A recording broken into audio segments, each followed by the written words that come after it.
city, cause all we do is go, go, go. Yeah, come get your info, you gon' be like, whoa. Hair in the dark, we bout that, ayy. We in the zone, we out here, yeah. Spitting the facts.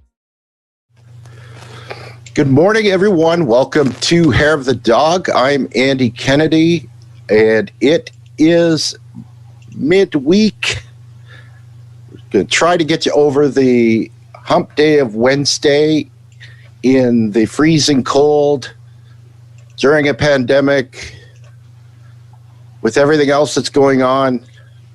But we're not going to spend too much time with intros today because we've got a ton of stuff to talk about, and I'm very excited about our special guest today. But before we introduce our guest, I would like to introduce my lovely and talented co-host, Miss Carrie Barber. Good morning, Carrie.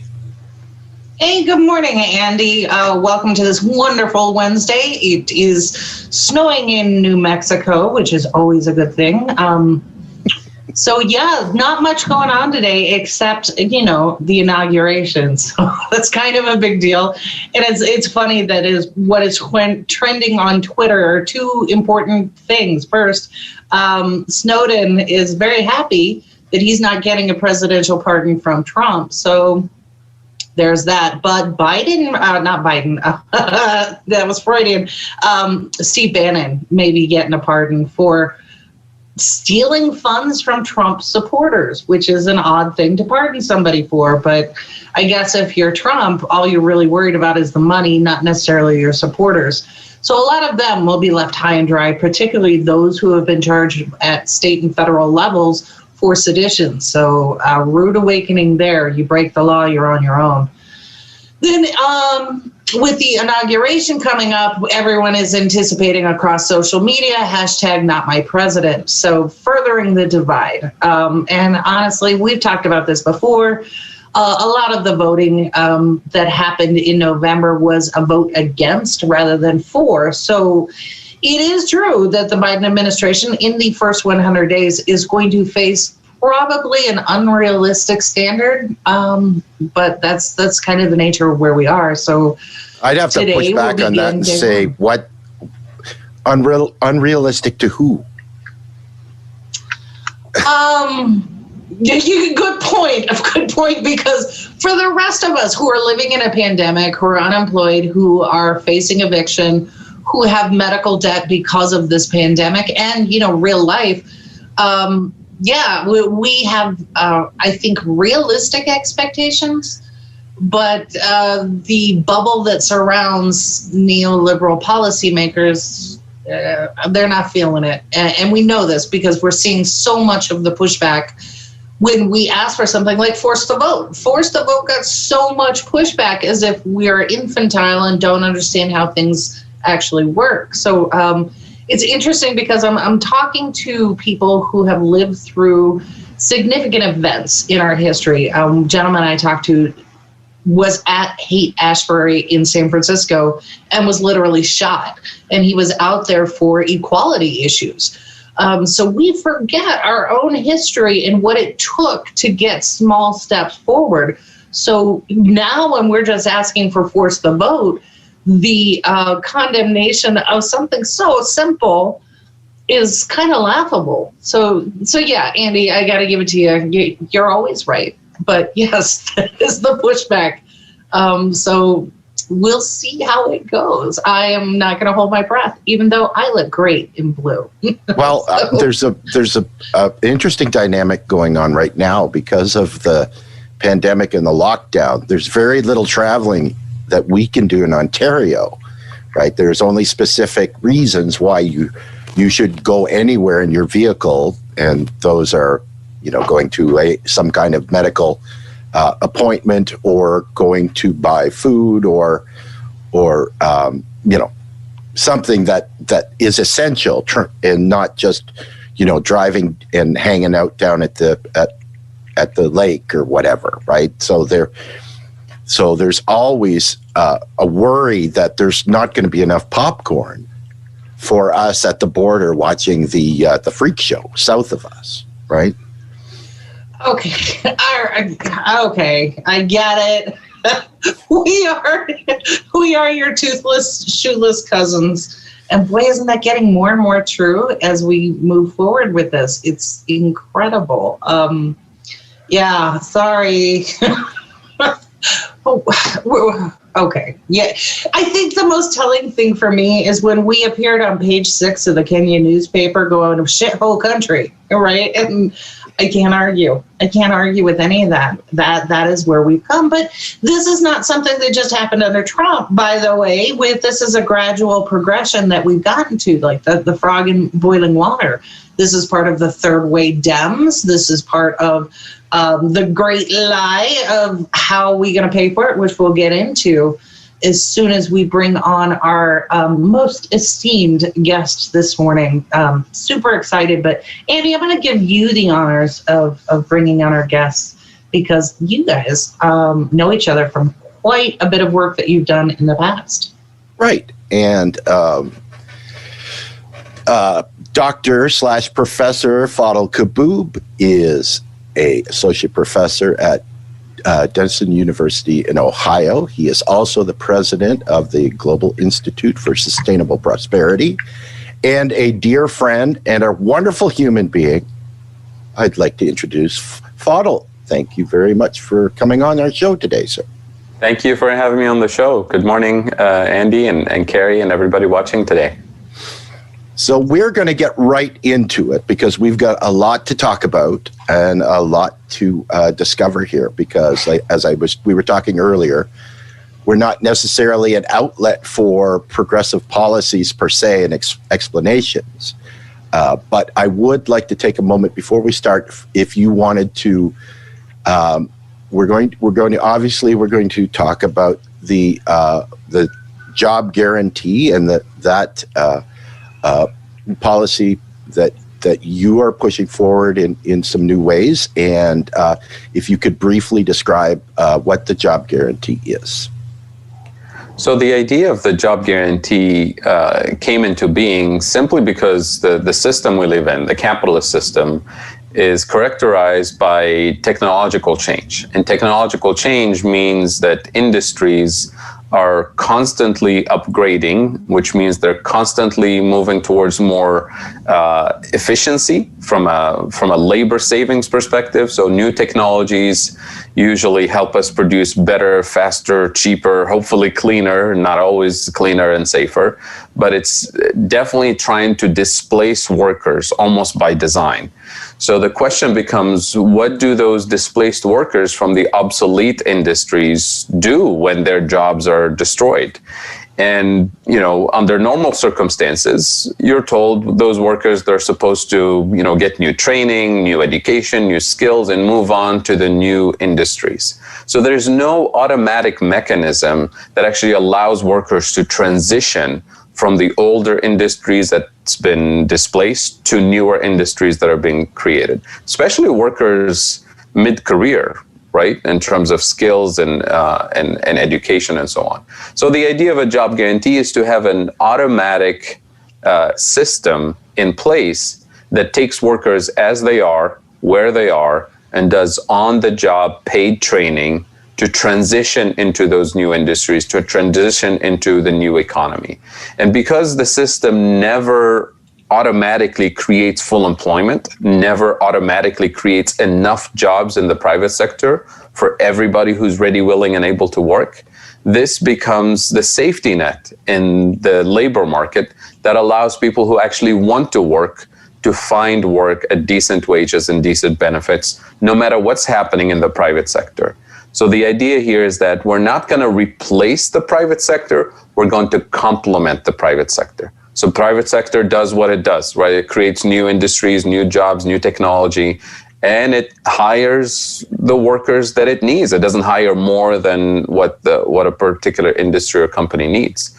So that leaves millions of people behind typically who really want to work. They're not people who are interested in being on welfare or going on vacation permanently or whatever some people say sometimes in the media.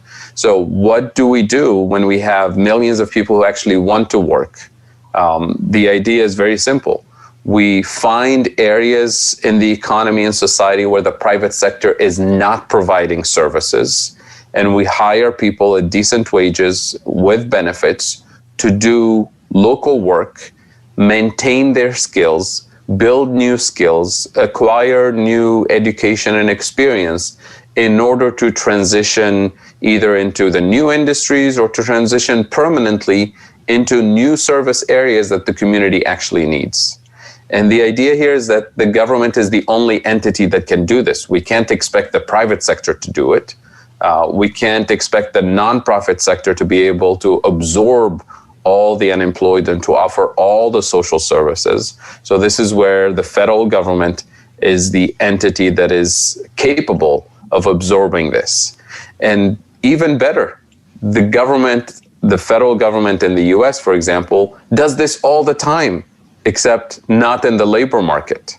So the typical area where governments intervene to absorb a surplus of a commodity, in this case, a labor commodity, is the actual commodities market. So most countries have a mechanism to stabilize prices in key industries, in key agricultural areas in particular. So the price of wheat, the price of corn, the price of, I'm trying to think of what's your Canadian thing, syrup? Maple syrup. Maple syrup, right? So there's a buffer stock, seriously, there's a buffer stock mechanism, and governments regulate these key industries in order to keep their prices stable, in order to keep the producers in those industries afloat during fluctuations. So let's take an example. Let's say the farmers who normally produce wheat have been massively productive this year, and they flood the market with wheat output this season.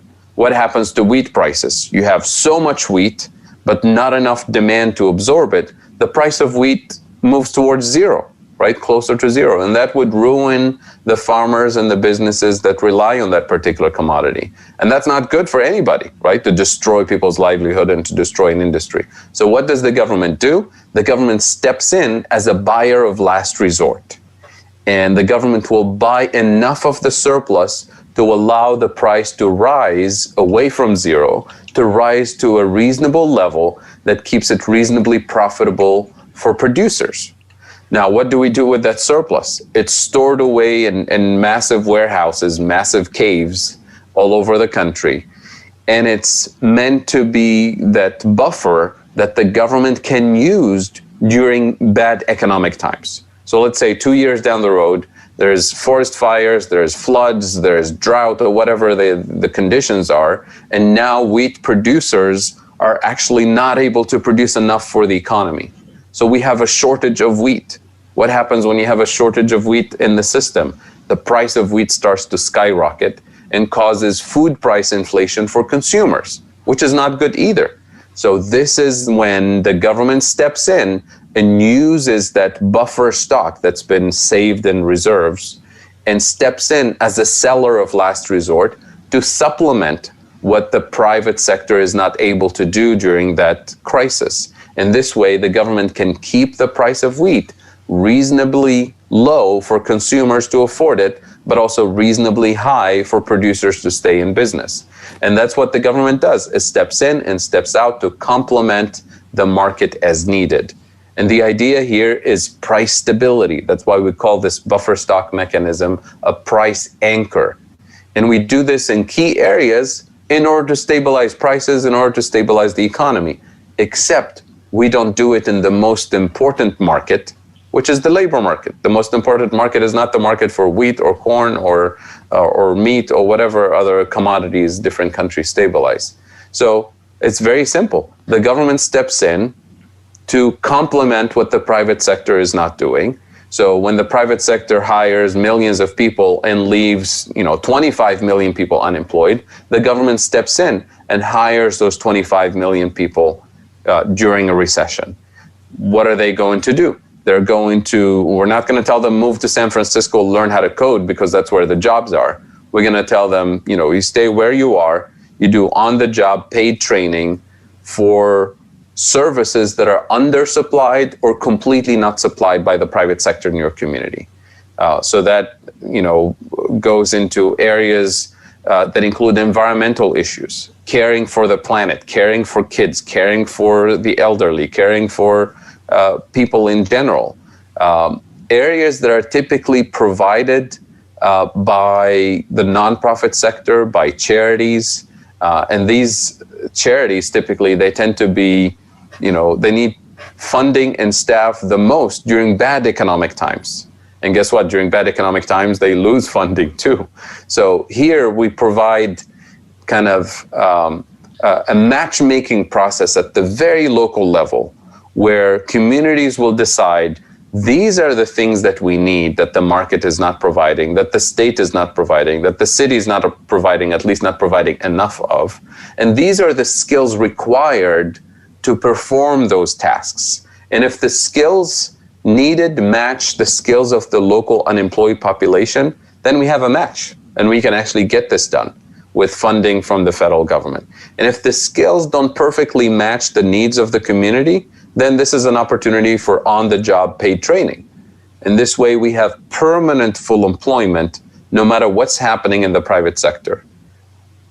So and I'm very glad that you just brought that part up, because one of the things that I think a job guarantee does is it has the potential to redefine how we think of what a job actually should be, right? Because up until now, everybody that works, with the exception of people that work within the government structure now, right, have always been defined by large corporations and businesses, right? And when people think of jobs, they think of things that are unpleasant, that are, difficult to do, and they're not supposed to be something that you enjoy, right? And so if you're relying on that system that is meant to maximize profits, right, you're expecting those things, the people that work for them to survive. So how do we change the narrative with a job guarantee about what's defined as a job? Well, offering a public option allows us to begin the process of redefining those jobs. So, for example, if you're working in miserable conditions, low pay, no benefits, no upward mobility, no childcare provided, no retirement benefits, and in the private sector, and then all of a sudden there's a job guarantee program, federally funded, locally organized, that pays you a decent wage, pays you benefits, offers you educational opportunities to upgrade your skills, to move up the ladder over time, and pays better. Why would you stay in a miserable job when you have a better option, better working conditions, safer working conditions, pays better, right? So that forces the private sector to at least match what is being offered by the job guarantee, what is being matched as a package in terms of wages and benefits and workplace safety and condition and workplace treatment and so on. So that becomes the minimum standard that we as a society accept in the labor market. So that begins the process of redefining. I got to push back on this a little bit because I see two issues here. And correct me if I'm wrong, but you talked about it's I let's say I get laid off and I'm making upwards of $15 to $25 an hour salary worker. So if I understand correctly, the problem that I have is I can go on unemployment at a portion of my salary for 6 months to a year. If I go to this federal jobs guarantee, aren't I just making minimum wage? That's not a livable wage, right? So yeah. For me, it seems like that's going to be a major drawback. So we're pulling people down yet again. So explain this. Why would I be supportive of this? So very good question. So the job guarantee that I advocate for and many of my colleagues advocate for doesn't go with minimum wage. Minimum wage in the U.S. needs to be, should have been upgraded years ago, right? Hopefully in the next couple of years, we'll see a little bit of improvement on that front. But even if it's minimum wage, somebody who has access to unemployment benefits for 6 months they have the option to stay on unemployment benefit for 6 months if it actually offers higher monthly income than a job guarantee. Absolutely. If that's the option available, stay on unemployment. But what happens after those 6 months when that expires? There is no safety net. People are left with nothing, essentially. So this is meant to be the safety net. That's why sometimes we refer to it as the employer of last resort, right? That allows people to, retool their skills because there's on-the-job paid training. It allows them access to benefits because your healthcare benefits will be gone because in the U.S. these are attached to your employment. So a lot of people lose their healthcare benefits once they're unemployed. So all of these things allow us to have a basis that we start with in terms of what a decent quality of life at a minimum.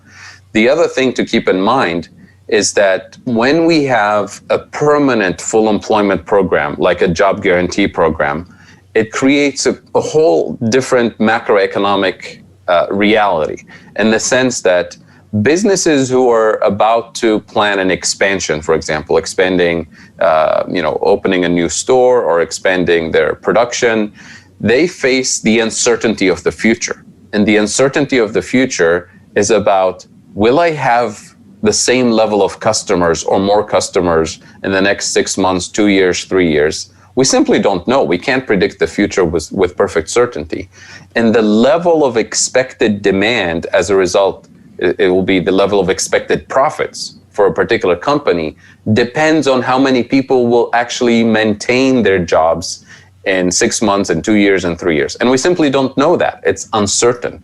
But with the job guarantee program, we know for a fact that no matter what happens in the private sector, that workers will not drop from making whatever level of income they're making to zero. They may drop from whatever they're making to whatever the job guarantee is offering. So it offers this minimum level of income and support that guarantees that those workers in the next 6 months and 2 years will have more or less an adequate level of spending to support those businesses in the future. Whereas if we don't have a job guarantee, we always face the uncertainty. Most of my customers will lose their jobs and I'm not going to have any customers. Why should I expand today, right? And this is the uncertainty that businesses face all the time. So it's really about setting a minimum standard for individuals themselves so that they know no matter what happens, they can fall back on a standard of living that is dignified versus the current system that says you fall back on unemployment benefits for 6 months and then there's nothing, right? And the final point has to do with what the private sector has been telling us for years about who they prefer to hire. So if you have a choice between hiring somebody who's been somebody who's working for a competitor in the industry, for example, versus somebody who's been unemployed for 2.5 years, versus somebody who just lost their job, versus somebody who's unemployed but is engaged in community service work as a volunteer, right? And the top of the list is always, in all of these employer surveys, is the top candidate is somebody who's working for a competitor, who's already working, right? Not even unemployed. That's the first choice, always.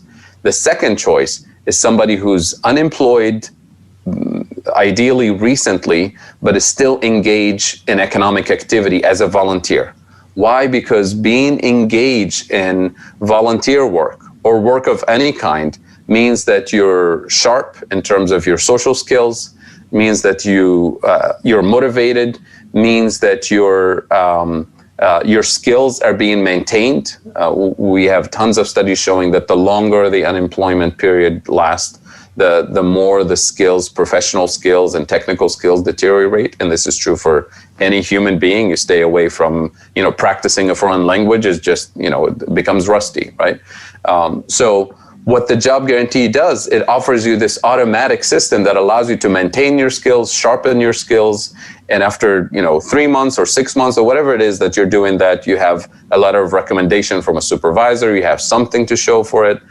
So these are the kinds of things that will allow people to quickly transition back into the private sector or figure out their own, ventures if they wanted to venture into a new business that they want to start or something like that. So that's the safety net that the job guarantee offers, which is why it's very popular, right? It's very popular with workers today in the U.S. I want to follow up on that and pull in a question that came in over the web here. So it almost sounds like, and clarify if I'm wrong on this, it almost sounds like this job guarantee is actually catering to Main Street rather than Wall Street. So that you talked about the commerce portion of it, and we see right now where small businesses are closing and things like that. So it sounds good, but on the flip side, the powers that be and those people that are in charge, are betters, for lack of a better term. They've been focusing on the stock market and Wall Street, and we saw that transition of, I forget what it was, like $10 trillion in April and May last year. Obviously, that's where we need to put our focus, right, with big corporations, because they dominate the landscape and they're really the employers that we want to keep. But what you're suggesting is just the opposite, and that really doesn't make a lot of sense. Explain this to me. Why are you taking this different focus? So let's talk about corporations and how they would interact with the job guarantee. Well, if you're so there's this argument that people use where they say, if we have unemployment, which is the current system, it serves as a disciplining tool for workers, so that when you have a job, you know what the alternative is: unemployment with no safety net, and your life is ruined. So it gives you this incentive to accept whatever working conditions we offer you, to accept whatever wages, whatever benefits we offer you, because the alternative is miserable, right? And what we say in the job guarantee literature is actually the unemployed, in the especially long-term unemployed, are actually an empty threat when it comes to competition for jobs, because of what I described earlier, because employers actually don't prefer the unemployed to replace you if you're slacking on the job. They prefer to hire somebody who's working for a competitor. So when we have a job guarantee system, it actually lifts up the standard for everybody, because now if you're not performing on the job in the private sector, there is actually a more serious threat for your job, which is somebody who's doing a job guarantee program, who's actually up to speed with skills, with professional performance, and is actually a potential replacement for you on the job. So if anything, the job guarantee lifts up the standard in terms of productivity and performance, because it provides a pool of employable, ready-to-go workers, as opposed to the current system, which provides potentially a large pool of what they call unemployable workers, because they've been unemployed for so long, their skills have deteriorated, they didn't improve their experience, and so on. So there's that component. To go back to your question, which is related to this, how do the big corporations react to a job guarantee? Well, on the other hand, on the one hand, they want higher productivity. They want people to be more motivated, more available, ready to go with skills and experience and training. On the other hand, they want to keep the standards low, right? They want to keep the cost of hiring workers and benefits and so on low, which means when you have a job guarantee system in place, workers will be empowered to demand at least what the job guarantee system offers in terms of benefits and safety and standards, if not more. And of course, based on skills, based on experience. So everybody will have to raise the level of wages and benefits and workplace conditions to at least match that.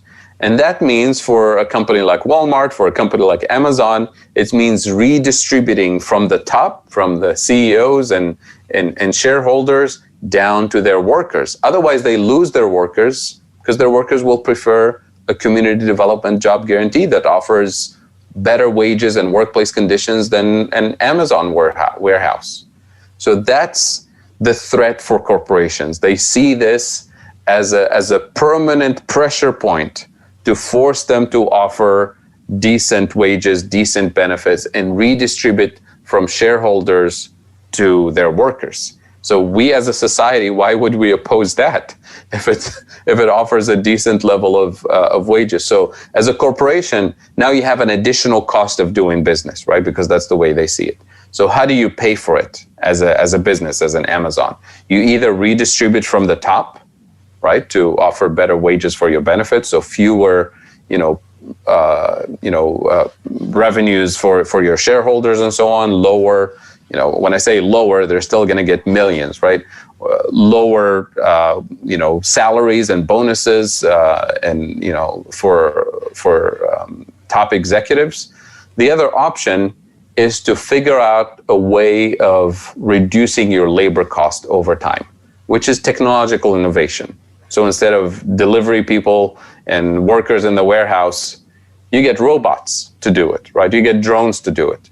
So that starts a new wave of technological innovation. And technological innovation is always cost cutting, right? To replace workers.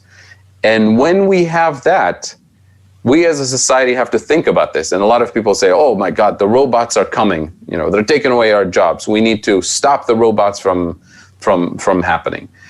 And this is not a new thing. This has been going on from the beginning of the Industrial Revolution. The term, the Luddites, in England, the Luddites were actual workers who used to break into factories in the middle of the night and destroy the machines, who were stealing their jobs and destroying their livelihood. They thought if we destroy the machines, we'll stop technological innovation. Well, of course, it never stopped. But at the same time, every time we create new technology, it displaces workers, but it also creates new products, new markets, and new employment opportunities. But the employment opportunities, every time we have technological innovation, the employment opportunities always require higher levels of technical skills, education, and experience. We never go back in terms of the skills needed. The skills are always higher. So that tells us as a society, number one, we're never going to stop technological innovation. Number two, we should not resist it. If the robots are coming, we should plan a big party for them, in the sense that we should let the robots do all the painful work, all the dangerous work, all the precarious work, all the repetitive work, all the mind-numbing work, and use a job guarantee program to create meaningful, dignified, well-paying jobs for people who want to work, so that we improve our quality of life, right? And that's the purpose of technological innovation, is to make our lives better, easier, healthier, cleaner, faster, right? That should be the goal. The question is, will the private sector organize that for us? Absolutely not. That's why the job guarantee becomes this mechanism, automatic mechanism that says, let those companies innovate and invent robots to replace workers doing the repetitive, painful, dangerous work in the factories and the mines and so on. And now let's find decent, meaningful employment opportunities for people in their own communities to care for the elderly, to care for children, to care for the planet, right? To raise our quality of life. So those are the choices. You either have nothing and no safety net, or we set up a job guarantee and force companies to redistribute from the top to the bottom. Or if they don't want to redistribute from the top to the bottom on a large scale, permanent scale, they're going to have to innovate and come up with technologies that reduces the quantity of labor that they need. And that reinforces the need for the job guarantee and raises our quality of life overall. So those are the kind of choices we have. And that becomes a social and political question, to go back to your initial question. Will Wall Street be on board with this? Will Amazon be on board with this? They don't want the pressure, right? They want the system as is because it benefits them. Okay, so one follow-up question came to that, which is kind of on the subject that you were talking about. So this question says, you said this can push companies to at least match the benefits offered by the jobs guarantee. Mm-hmm. How do you then counteract the argument that is often made by taxation is theft people, that this is an infringement on the rights of companies to decide freely what the worth of a job is? So it's a competitive system, right? This is not taxation. We're not forcing them to do anything. We're saying, if you want to compete, we as a society decided a minimum, livable wage is $17 an hour. And it must include retirement benefits. It must include health benefits. So whatever we as a society decide. And this is not something new. We've done this. I'll give you one example that most people will understand. When we had slavery and society decided this is not, what we should, accept as a society. We can't enslave people. We need to pay people wages for their work. What did the slave owner say? I said, that's not fair. That's going to destroy my business. My business model doesn't work if I have to pay, human beings. I have to pay them wages, right? When they used to do the work for free under a slavery system. So what did society say? If your business model doesn't work with paying people wages, then you should be out of business. We will not accept this. And somebody else will step in and innovate and organize their workforce better and pay them decent wages and still make a profit, right? So that is where society sets the minimum standard that is acceptable from a human rights standpoint to begin with, right? If people can't live on wages, can't survive on wages, then we're really going back to slave-like conditions, right? So that is what we're saying. We're saying it's unacceptable for companies that make hundreds of billions of dollars, in revenues and profits, to have their own workers unable to pay rent, unable to get medical treatment, unable to feed their kids. It's just unacceptable, right?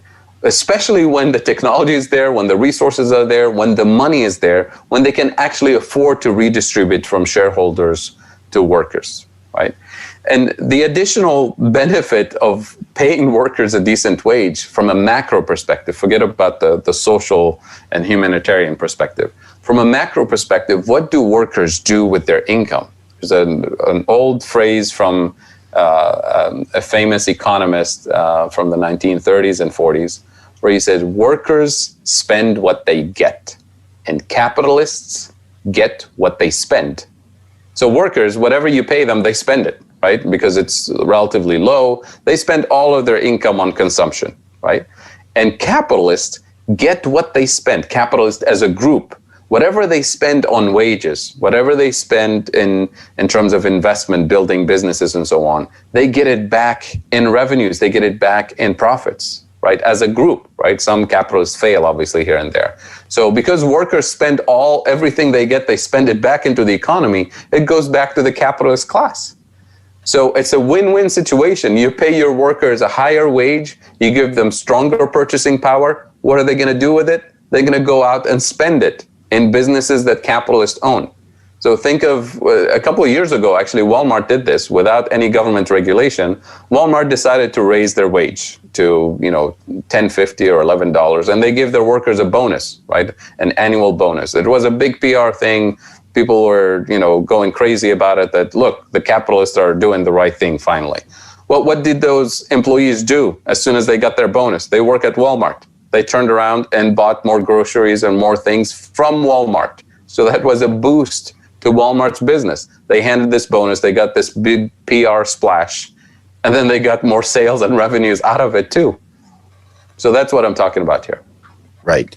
Now, in 2008, when the great financial crisis hit, and this was all due to, the market crashing and the predatory lending that was happening, the fraud and the corruption in the banking industry and the housing market and mortgage houses and all that stuff, tens of millions of Americans lost their jobs, lost their homes, lost their health care.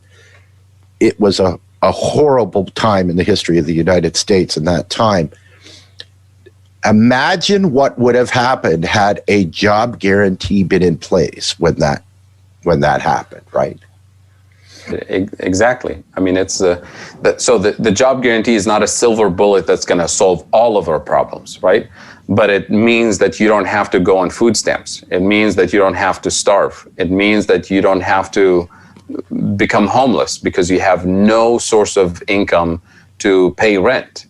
So it means that you can afford healthcare. It means that your kids can still enroll in after-school programs and summer camps because you have, access to a job and access to. It means also you can, withstand the recession, the length of the recession, by allowing you to build new skills, retool, reorient your professional career, without having to, worry about, well, if I go to school, I'm going to get student loans and I have no income to support my family. It's just not an option, right? So when you're unemployed, you have no opportunities, very little in terms of opportunities to retooling and reorienting your skills, especially if you have a family, right? If you're young and single, you can say, well, I'm going to go to school for a couple of years, try to, muddle through with student loans or something like that. With a job guarantee, you don't have to do that because you have that guaranteed employment and it's flexible. It's not necessarily full-time for everybody. Some people need it full-time, some people need it part-time. And it does include on-the-job paid training, including access to community college classes to allow you for technical and vocational training and so on. So a question came in, and I think this is relevant because it almost sounds like, not that this replaces a UBI, but it's like the productive example of what a UBI could be. So you're not just getting a check, you're actually working for it, developing skills and adding to GDP. So the question came in, what about somebody who stays home and takes care of an elderly family member or a child? How is this going to affect them?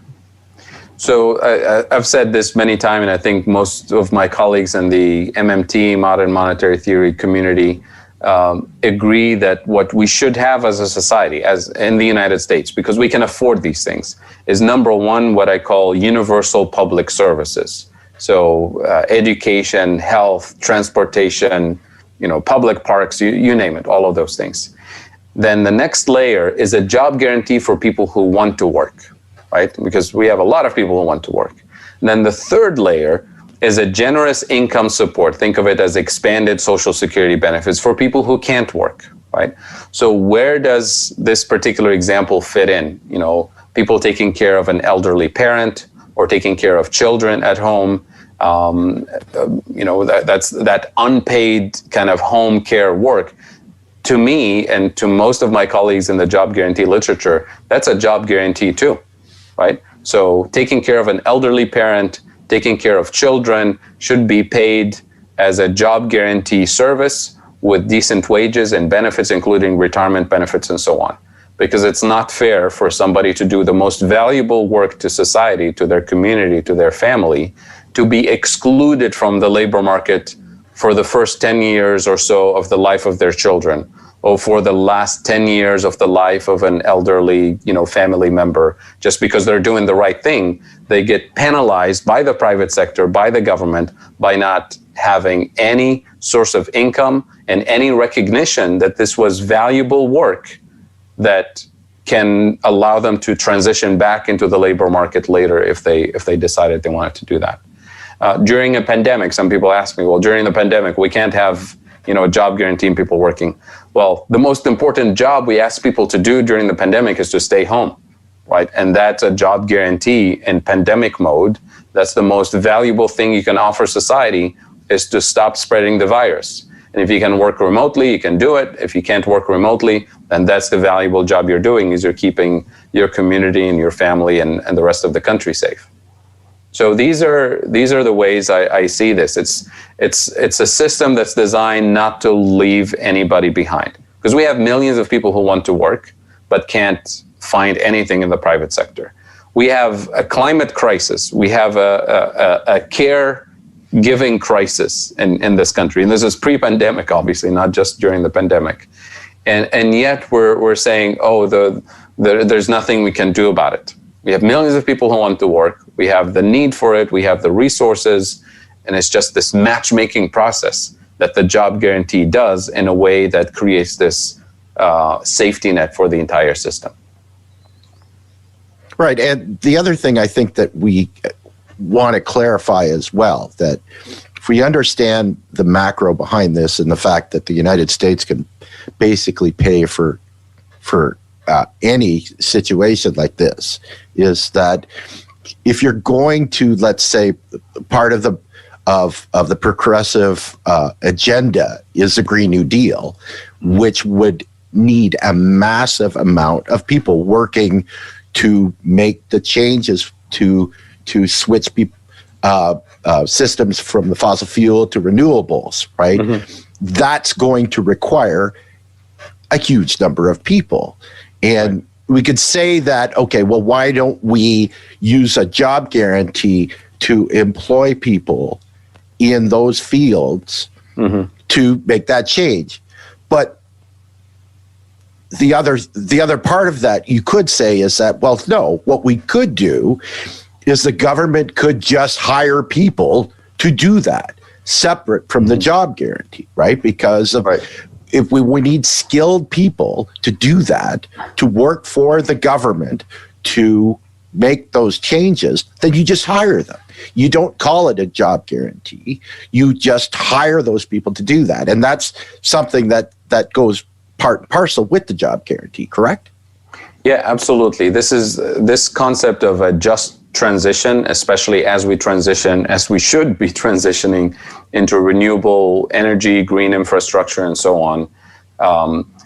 This becomes a very, very important point to elaborate on. And Carrie, this goes back to your earlier question, what happens when I lose my job and then do I move to a minimum wage job? So this is very important. So imagine you're a worker in the fossil fuel industry, and you've been in the industry for, say, 20 years. So you're like mid-career, close to retirement, but not close enough. You have, say, 10 years to go or something like that. And you're making six-figure salary in the fossil fuel industry as a truck driver, or as a, somebody working in, delivering coal over the river and things like that. And those are real salaries that people make. And then some people in the Green New Deal community say, well, we're going to have a just transition for you, and it's going to be a job guarantee in the community development space, and it's going to pay $15 an hour plus benefits, right? Nobody's going to accept that in the fossil fuel. Why should I drop from 120 to making 50 or 60, right? That's not a just transition, right? So what we need to do is identify, because this is going to be a very tricky transition, and we need to do it rapidly. So for the new people that we're hiring, people who are unemployed or younger people who are entering the industry, we should funnel those individuals into the green industry with decent starting salaries as 60, 70, and so on. And then they build from there for the rest of their careers. But for the individuals who are stuck in the middle of their career, and that's why they're really defensive about this. They're not against clean air and clean water and better paying jobs for everybody, but they're saying, how about us? We make 120 a year, and you're dropping me to a 60 or a 70. I'm not going to accept that. So those labor unions typically align their economic interest with the interests of the fossil fuel industry. But their personal and social and humanitarian interest is with the environmental movement, obviously, with the rest of us. So how do we guarantee a just transition and accelerate the transition without throwing those individuals under the bus? Because this is another thing they say. We've been promised things before, and workers typically get thrown under the bus.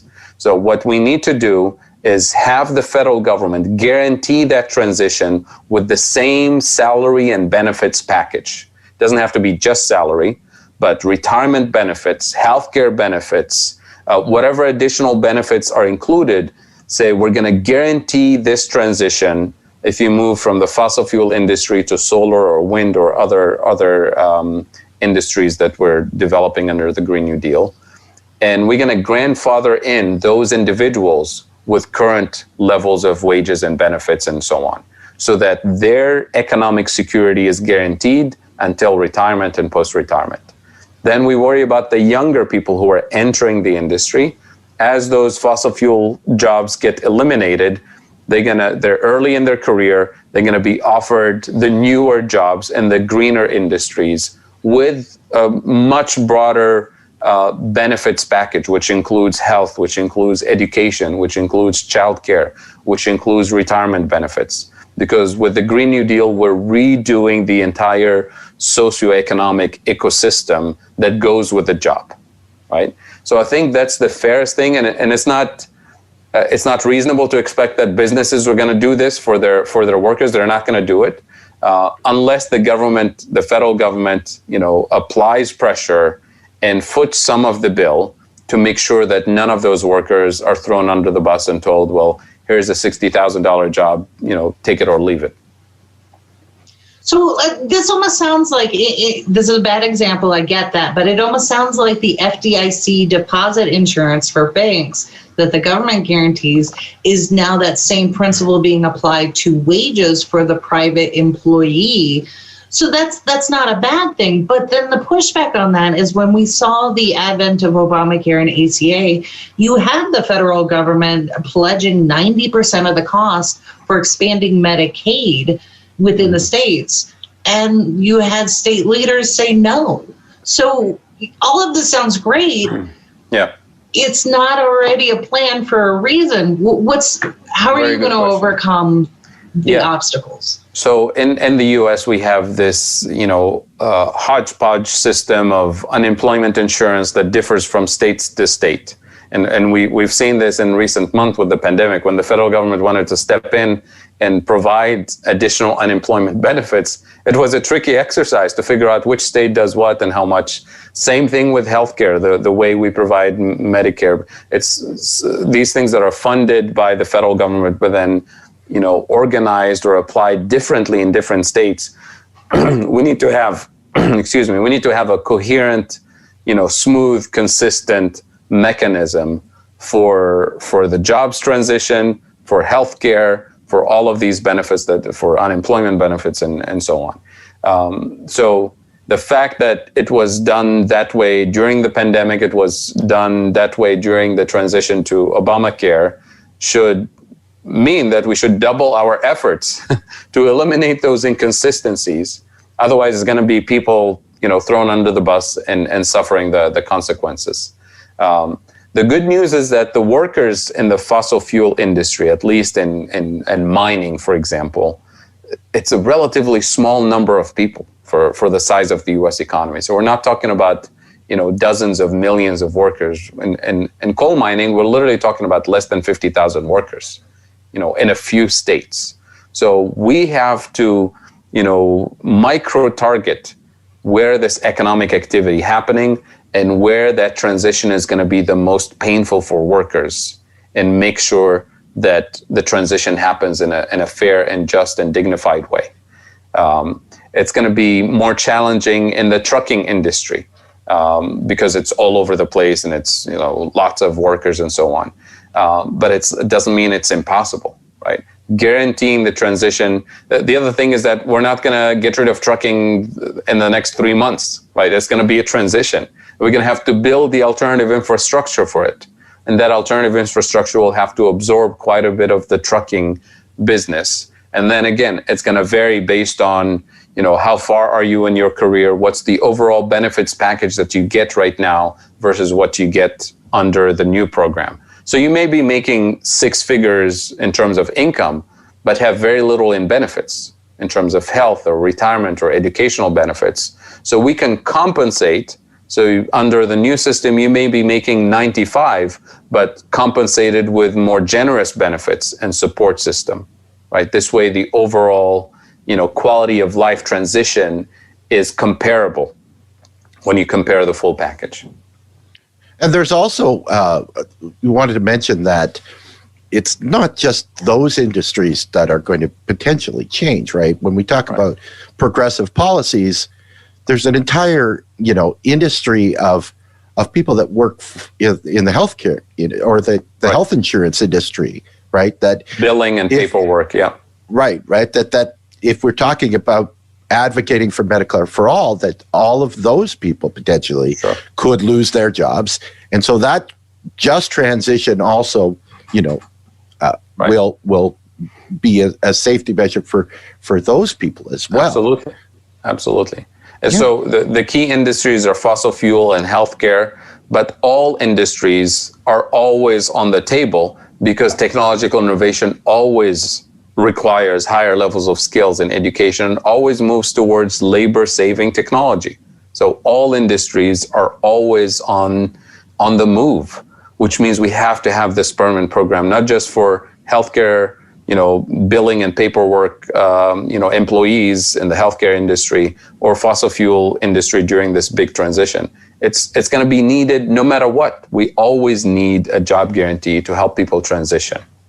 Right. We've also seen that typically when people lose employment, or you have like rural communities or small towns where a factory that's employed the majority of people in those small areas shuts down, all of those people become unemployed. There's no jobs for those people in the private sector anywhere near, and so there's a move towards large cities where most of the jobs can be found anyways, right? Right, and it's a domino effect, because then what happens to those small towns, because the way we fund school districts, because of property tax values and so on, that becomes a downward spiral for those small communities with no jobs, no income, no resources for the schools.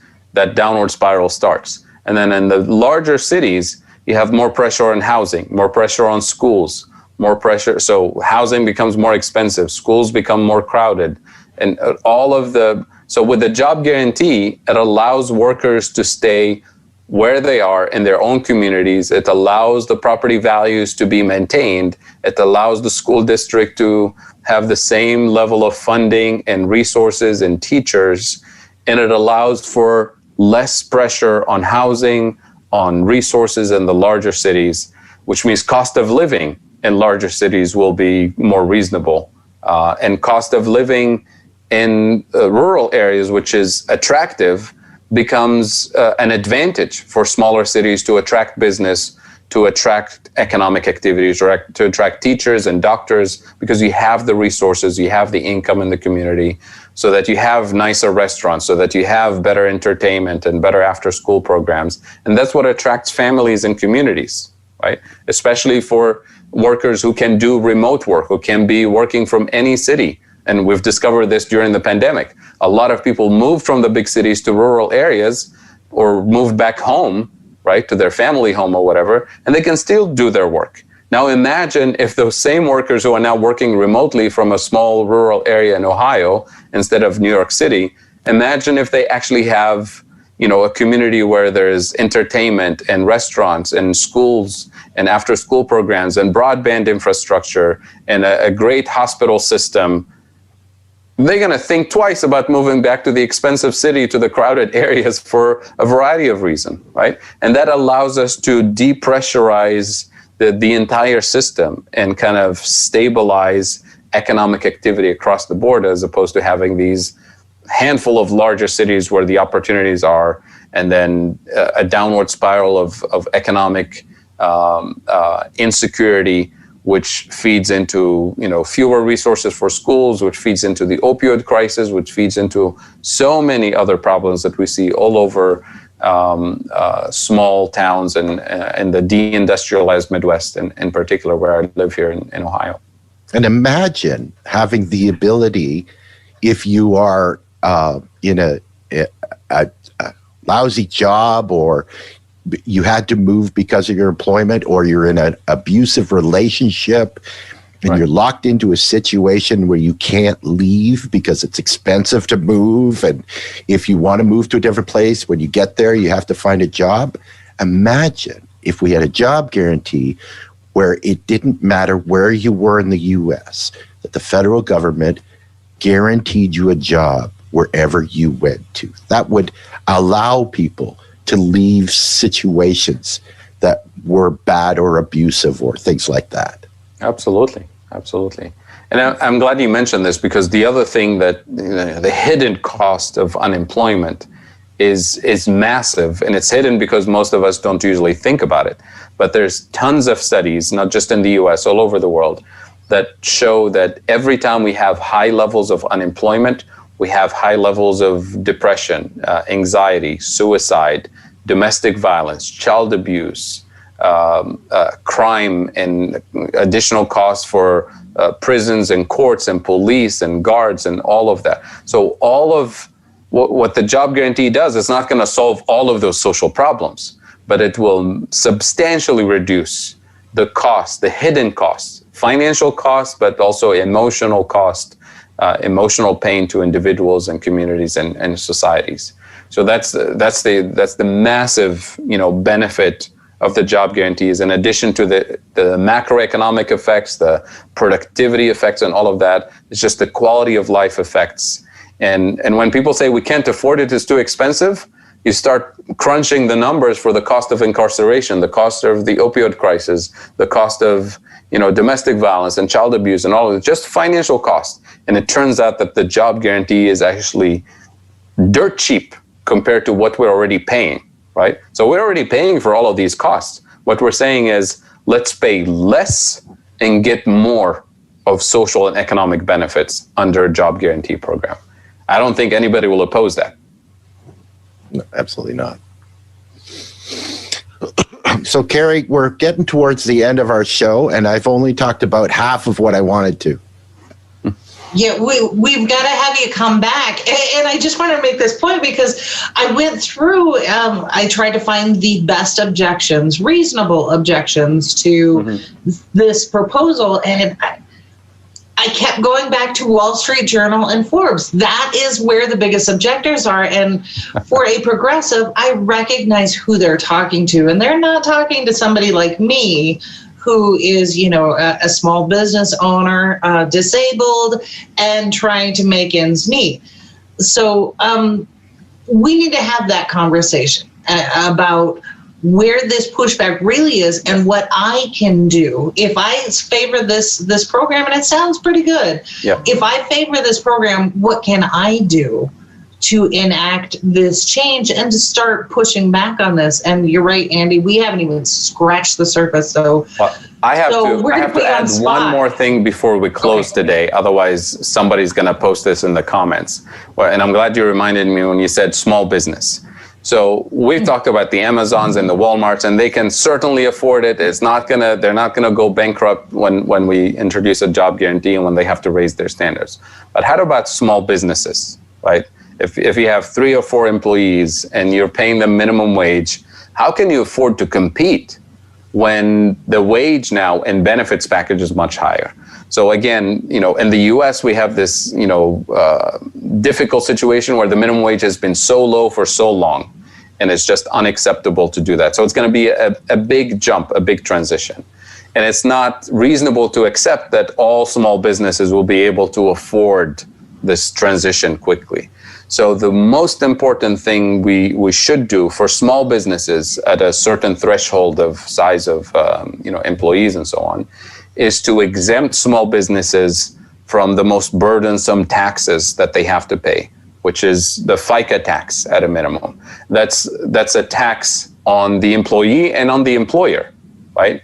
And this way you can even the level of competition. So you raise the wage by the equivalent of what you're saving from not having to pay the FICA tax. This way, small businesses can do the transition. Big businesses, they should still pay the FICA tax. They should pay other taxes too. So they should not be exempt from that. But small businesses, in order to be able to pay their employees a decent wage, the new benefits and wage package, they should be exempt from other tax burdens to allow them that quick transition. Otherwise, it's not going to be fair. Some businesses will be able to withstand it and afford it. Other small businesses will not. And we want to make sure that this is not a policy to displace small businesses in favor of larger businesses. Right. And eventually, eventually, right, if you are taking a huge chunk of the population and increasing their buying power, right, they now can participate more in the economy. Right. So eventually that translates to more customers for those small businesses. And that's the difference, right? You don't have just a small segment of the population that can go buy those products. Like if you're a restaurant owner and you have a certain clientele, well, now you've increased the number of people that can go out and get a meal, that can afford to do that. And that's the difference. All those things help to create a more robust economy in a domino effect, right? That's true in Andy. That's true in general at the macro level in big cities. But the smaller the cities, the smaller the businesses, the more painful that transition is. So I agree with you that overall, yes, it's going to produce that macroeconomic effect. But there will be, hundreds and hundreds of small businesses scattered in small towns where that effect will not kick in at full speed soon enough to save them. And that's why it's important to have this support. Yes, plus, we need to support small businesses anyway, compared to all the benefits we give to multinational corporations. Right, and we do know this entity that is a currency issuer, right? I think it's the federal government that can help. Yes, that's right. Yes. Well, there was actually a bill that was introduced this week that I want to talk about on Friday that actually helps further this plan by leveling the playing field. Because when we talk about the struggle between small businesses and large businesses, a small business, a mom and pop restaurant, doesn't have $100,000 to give to a senator running for office, but Amazon does. This bill is actually circumventing Citizens United. It was introduced in the Senate. So I want to talk about that on Friday with our audience, because that is also pulling the rug out from under Citizens United and the imbalance that we're seeing with global corporations literally buying our representatives in Congress, and those representatives being told to take a program like Federal Jobs Guarantee or Medicare for All and set it aside. So I think all of these things are starting to come into place, and they're scattered about, but we can see them coming on the horizon, which is positive. So thank you so much for coming, and I'm definitely going to put you on the spot and get you to commit to come back. Happy to do it. Thank you for having me. Excellent. I so appreciate it, because I think you and Andy alone could go on a 3-hour rant, and it would just be fascinating to listen to the two of you go back and forth. And I really appreciate it, because as the questions were coming in, you couldn't see them, but you were answering them one by one by one. So it was perfect, and really appreciate it. So not just the jobs guarantee, but so many other policies and the good work you're doing. As well as the article that you just had published on the Green New Deal. So we posted a link in the chat, and we'll do it again so that everybody gets a chance to read it, digest it, and then when you come back, we can, maybe push back a little bit and have a better understanding of what that article was about. So that would be great. Happy to do it. Thanks again for doing this, and thank you for having me. Yeah, absolutely. Andy, closing thoughts? I have a podcast to edit, so we better get the heck out of here. Okay, all right. So on that note, we've also included a link to the Macro and Cheese that Andy is working on that actually features Dr. Kaboub in that episode. So go and listen to it and help Andy out on his viewers on that front too. But from all of us here at DLF, thank you so much for tuning in to Hair of the Dog this morning, and we will be back on Friday post-inauguration. I definitely want to talk about that new bill that's coming in the Senate, what you can do to forward that kind of information to your neighbors and help get something like that passed. So thank you, and enjoy your Wednesday. That was an absolutely wonderful conversation, Fadhel. Thank you so much for joining us, and we'll talk soon. We'll see you in a couple of days. Take care, everyone. We bout that, ayy. We in the song, we out here, yeah. Spitting the facts, how it's supposed to be. Hair of the dog, we keep it G. Whoa.